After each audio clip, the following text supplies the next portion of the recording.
기독교 신앙이 위대한 이유는 우리의 신앙이 역사성을 토대로 하고 있기 때문입니다. 만일 그리스도께서 존재하지 않았거나 성경의 사건들이 허구라면 신앙을 가진 사람들은 세상에서 가장 어리석고 불쌍한 사람들일지도 모릅니다. 그저 착하게 살기 위해서 신앙을 가지는 거라면 굳이 성경을 보지 않아도 좋은 내용들은 참 많이 있습니다. 그러나 18세기에 이성의 시대가 시작되면서 많은 신학자들은 성경의 내용을 신화라고 치부했습니다. 물론 지금도 그렇게 이해하는 사람들이 많이 있습니다. 그러나 20세기 중반에 발견된 사해사분이라든지 19세기 발굴된 수많은 고고학적인 유물들은 성경의 역사성을 입증해 주었습니다. 대표적으로 바벨론과 페르시아와 관련된 유물들입니다. 바벨론의 역사적인 사실을 알려주는 나보니두스 실린더는 1854년에 발굴이 됐고요. 페르시아의 고레스 대왕의 정책과 관련된 고레스 실린더는 1879년에 발굴이 됐습니다. 이런 유물이 발굴되기 전까지 바벨론, 페르시아와 관련된 성경의 내용은 신화로 치부되기도 했습니다. 다니엘이라는 인물의 존재는 물론 다니엘서 5장에 등장하는 벨사살 왕, 그리고 바벨론에서 포로로 돌아왔던 이런 사건들도 그 기록에 의심을 품어왔습니다. 그렇지만 이 부분을 이해하기 위해서 역사를 이해할 필요가 있을 겁니다. 고대 메소포타미아는 달신을 숭배했던 문명이었습니다. 그래서 메소포타미아는 태음력을 사용했습니다. 반면 이집트는 태양신을 숭배했고 파라오를 태양신의 아들이라고 그렇게 생각했습니다. 그래서 이집트의 태양력은 로마 시대까지 수천 년 동안 영향을 주었던 겁니다. 우리에게 태양력, 태음력은 그다지 큰 차이가 없어 보일지는 모르겠지만 농경사회로서 절대적인 영향을 받았던 고대 시대에는 이것이 신을 숭배하는 방식이었기 때문에 그들이 따르고 기준으로 삼아야 할 절대적인 세계관이기도 했습니다. 주전 20세기까지 메소포타미아는 태음력을 사용했습니다. 그러나 20세기가 지나면서 메소포타미아 문명을 통일했던 나라가 구바벨로니아입니다. 구바벨로니아는 태음력 대신 태양신 마르둑을 중심으로 태양력을 시행했고요. 함무라비 법전을 만들어서 역사 속에서 그 존재감을 드러냈습니다. 구바벨로니아가 메소포타미아에서 태양력으로 문명을 확립할 때 하란이라는 지역을 중심으로 고대 메소포타미아의 태음력 전통을 이어나갔던 나라가 바로 아시리아였습니다. 그렇게 시간이 흘러서 주전 7세기가 되었습니다. 아시리아는 여전히 하란을 중심으로 태음력을 사용했고요. 새롭게 등장한 나라가 신바벨로니아, 성경의 바벨론인 겁니다. 바벨론은 구바벨로니아의 전통을 계승해서 태양신 마르둑 사제들을 중심으로 아시리아를 무너뜨리고 고대 세계를 통일했습니다. 그리고 곡창지대였던 이집트를 침공하죠. 바벨론이 출현하기 전까지만 하더라도 이집트의 위성국가들이었던 팔레스타인의 약소국가들은 바벨론이 이집트를 정복하는 과정에서 항복할 것을 요구받습니다. 천재적으로 전쟁을 수행했던 바벨론의 네부카드네자르가 이집트를 정복하기 위해서 유다를 침공했던 내용이 19세기에 고고학적인 문서로 출토되면서 성경의 역사성이 입증이 되었습니다. 이 네부카드네자르가 성경에서는 느부갓네살로 번역된 왕이죠. 이렇게 바벨론은 유다를 세 차례에 걸쳐서 침공을 했는데요. 주전 605년에 있었던 1차 침공 때에는 다니엘과 그의 세 친구가 바벨론으로 포로로 끌려갔고, 주전 597년에 2차 침공 때에는 에스겔이 잡혀갔습니다. 그리고 주전 586년에 3차 침공 때에는 예루살렘 성전이 파괴되고 유다라는 나라는 지도에서 사라집니다. 이렇게 유다를 함락했던 바벨론은 주전 539년에 페르시아의 고레스에 의해서 멸망을 당합니다. 여기에서 흥미로운 점은 역사에서는 바벨론의 마지막 왕이 나보니두스로 알려져 있지만 성경에서는 나보니두스라는 명칭은 찾을 수가 없고 벨사살 왕이 마지막 왕으로 묘사되었기 때문에 많은 학자들은 성경의 역사성을 의심했습니다. 실제로 나보니두스가 왕으로 등장을 했고 그는 바벨론의 마지막 왕이었습니다. 그런데 19세기에 아시리아의 전통을 가진 하란이라는 도시에서 나보니두스의 기념비와 문서가 출토됩니다. 나보니두스의 모친은 아시리아 혈통을 가졌기 때문에 그는 바벨론의 태양신 마르둑 대신 태음력을 사용하려는 정책으로 전환합니다.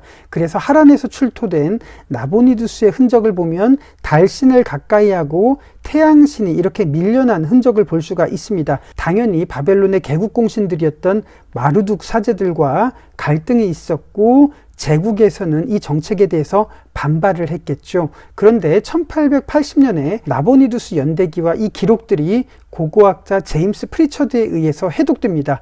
나보니두스는 나라를 태음력으로 바꾸고 제국의 반대를 진압하기 위해서 테이마라는 곳으로 원정을 떠났고 그의 아들을 대리 통치자로 임명했다는 기록이 해독된 거예요. 그의 아들이 바로 벨사살입니다. 바벨론은 주전 539년에 페르시아에 의해서 멸망을 당하는데 페르시아는 여러 역사가들에 의해서 밝혀지기를 어떤 종교나 민족도 반대하지 않았던 관용 정책을 취했던 나라였습니다. 나보니두스 연대기의 내용은 이렇습니다. 가만히 보면 여기에 구트인들은 메소포타미아의 사람들인데 여기에서는 바벨론 사람들을 의미합니다. 에사길라라는 것은 태양신 마르둑 신전을 말하는 거예요. 그러니까 이 맥락은 이렇습니다. 나보니두스가 대리 통치자를 세우고 자리를 비운 사이에 마르둑 사제들은 페르시아의 고레스 왕과 결탁해서 바벨론을 침공하도록 협력한 겁니다. 그리고 나보니두스가 바벨론으로 가져왔던 전리품들, 다시 말해서 신상들을 원래에 있었던 자리로 되돌려 보냈다고 그렇게 기록합니다. 고대 역사가 헤로도토스의 기록도 이것과 크게 다르지 않습니다. 헤로도토스는 페르시아가 침공했을 때 바벨론 사람들은 축제와 연회를 즐겼기 때문에 침공이 있었다는 사실도 몰랐다고 기록하고 있습니다. 다니엘서 5장에서는 벨사살 왕이 연회를 즐기는 동안 나라가 망했다라는 내용과 일치하죠. 바벨론의 마르둑 사제들과 페르시아의 고레스 왕 사이의 결탁은 이런 결과를 만들어냈고 이런 사실은 19세기의 역사적인 사실로 이렇게 입증됐습니다. 그래서 다니엘서 5장에는 아주 흥미로운 기록이 있습니다. 축제와 연회를 즐기던 벨사살이 그날 밤에 손가락이 나타나는 것을 봤고 그것을 해독하는 사람에게 나라의 세 번째 통치자를 맡기겠다고 다니엘서 5장에서는 기록하고 있습니다. 그런데 나보니두스 기록이 해독되면서 이 내용이 사실로 밝혀지죠. 나보니두스가 자신의 아들 벨사살을 대리 통치자로 세웠기 때문에 벨사살 왕이 줄 수 있는 최고의 자리가 세 번째 통치자 자리인 겁니다. 그래서 이 기록이 참 놀랍습니다. 성경의 역사와 관련해서 빼놓을 수 없는 것이 바로 페르시아의 고레스 칙령입니다. 1879년에 발굴이 되었고요. 1897년에 해독된 이 역사적인 사료는 대형박물관의 홈페이지나 구글에서도 그 내용 전문을 확인할 수가 있습니다. 페르시아의 고레스를 칭송하는 문서이기 때문에 우리의 용비어천가와 비슷한 성격을 갖고 있습니다. 마르둑 사제들의 반발을 불러일으켰던 나보니두스가 나쁜 군주였다고 이렇게 밝히고 있죠. 고레스는 관용 정책을 추구했던 것처럼 바벨론의 태양신이든지 제국의 어떤 신이든지 다 인정을 해줍니다. 그래서 자신을 바벨론 왕이라고 표현을 하고 있는 관용 정책을 편 겁니다. 여기까지는 용비어천가라고 인식을 하면서 봐야겠지만 31행, 32행을 보시면 포로로 잡혀왔던 거주민들과 그들의 신상들을 원래 있었던 자리로 되돌려 보내고 포로들을 귀환하도록 하겠다고 선언을 합니다. 이것이 고레스 칙령의 아주 중요한 메시지입니다. 그렇다면 에스라 1장의 내용은 이렇습니다. 바사, 페르시아 왕 고레스 원년에 여호와께서 예레미야의 입을 통하여 하신 말씀을 이루게 하시려고 바사왕 고레스의 마음을 감동시키심에 그가 온 나라에 공포도 하고 조서도 내려 이르되 바사왕 고레스는 말하노니 하늘의 하나님 여호와께서 세상 모든 나라를 내게 주셨고 나에게 명령하사 유다 예루살렘의 성전을 건축하라 하셨나니 라고 언급되어 있습니다.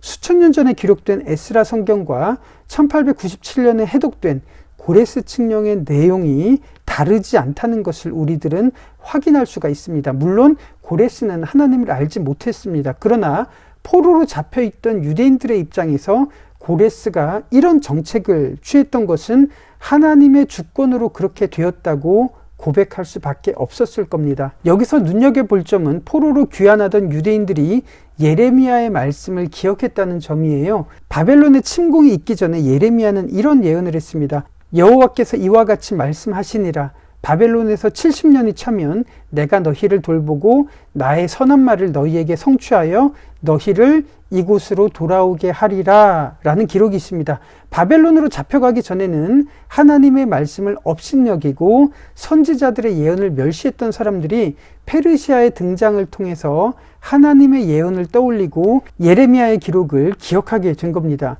이 70년의 기간에 한복판을 살았던 다니엘은 바벨론에서도 총리로 지냈지만 바벨론이 망한 이후에 페르시아가 들어선 이후에도 고위 관리에 올라갈 수 있었던 것은 페르시아의 관용정책 덕분이었습니다.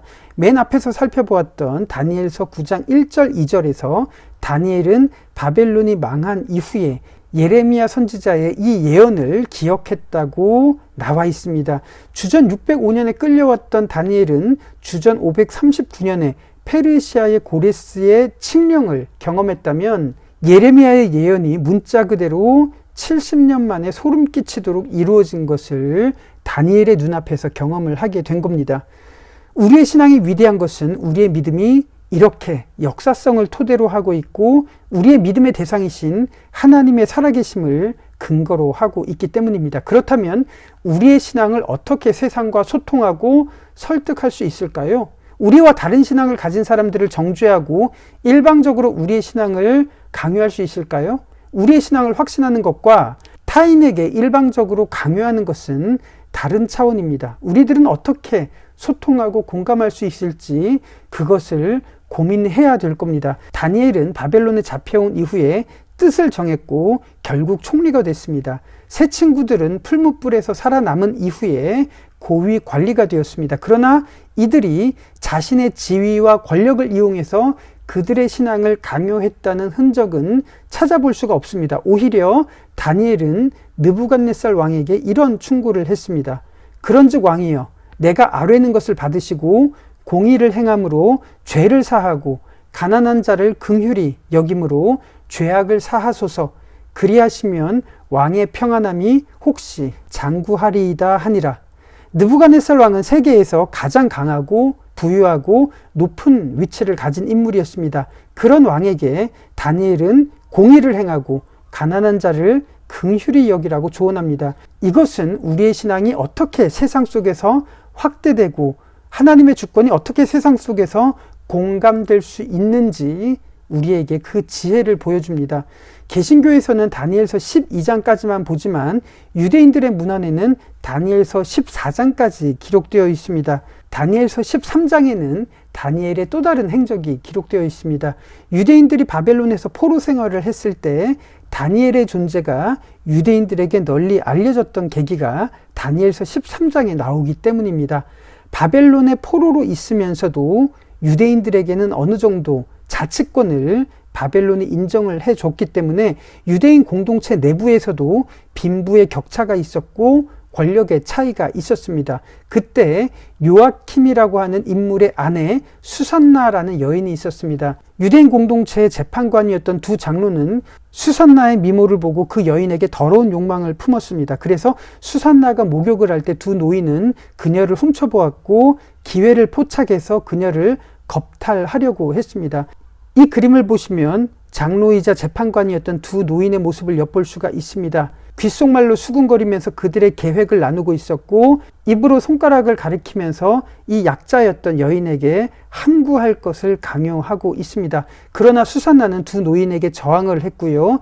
이들은 재판권을 갖고 있었기 때문에 수산나가 젊은 남자와 간통했다고 고소하고 법정에 세웁니다. 수산나는 형장으로 끌려가면서 자신의 억울함을 하나님께 기도했고 하나님은 다니엘로 하여금 이 여인의 억울함을 풀어주도록 했습니다. 다니엘은 이 여인이 정당한 절차 없이 처형되는 것에 반대해서 두 장로를 분리해서 따로 신문했습니다. 당연히 두 노인의 증언이 일치할 리가 없었습니다. 그래서 수산나는 누명에서 벗어났고 정의와 공의를 담당해야 되는 두 노인은 다니엘에 의해서 처형을 당하게 됩니다. 바벨론의 포로로 잡혀온 이스라엘 공동체에게 다니엘의 존재가 알려진 것은 느부갓네살의 꿈을 해석하거나 뜻을 정해서 왕의 음식을 먹지 않아서 고위 관리에 올라갔던 순간이 아니라 다니엘과는 무관한 한 약자의 억울함을 대변하고 정의를 표현한 바로 그 순간이었다고 말하고 있습니다. 우리의 신앙은 어떻게 세상에서 우리의 가치를 인정받을 수 있을지 엿볼 수 있는 대목입니다.